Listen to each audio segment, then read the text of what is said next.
থেকে দেখছেন, আপনাদের কি বলবো, এখানে দেখেন আমি কিন্তু লেবুর রাজ্যে আছি। লেবুর রাজ্য কোথায় এটা কিন্তু আপনারা অনেকে জেনে আশ্চর্য হবেন। কেশবপুরের সাতবাড়িয়া ইউনিয়নের জাহানপুর মাঠে, অর্থাৎ জাহানপুর এবং নিমতলার পাশে যে মাঠ, এখানে বিল্লাল ভাইয়ের কমলা বাগানে আমি আছি। এটা কিন্তু চায়না কমলা।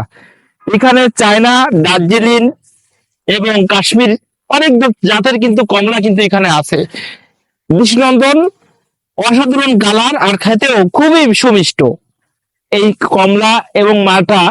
আপনারা যারা চাষ করতে চান, নতুন উদ্যোক্তা, যারা এক কথায় নতুন উদ্যোক্তা হতে চান, তারা কিন্তু বিল্লাল ভাইয়ের এখানে এসে, এই বাগানে এসে আপনারা কিন্তু যোগাযোগ করতে পারেন। মাত্র 3 বছরে, করোনা মহামারীর ভিতরে যখন ঘরবন্দি মানুষ, তখন কিন্তু উনি ইউটিউব দেখে এই লেবুর ধারণা পায় যে বাংলাদেশের মাটিতে লেবু চাষ করা সম্ভব। সেখান থেকে কিন্তু উনি চারা সংগ্রহ করে, সেই চারা সংগ্রহ করার পরে উনি চারা রোপণ করে। 3 বছরের মধ্যে কিন্তু এই সাফল্য। এখন কিন্তু উনি এবছর প্রচুর পরিমাণে লেবু উনার উৎপাদন হয়েছে, আল্লাহর রহমতে ভালো দাম পেয়েছে। উনি কিন্তু খুশি।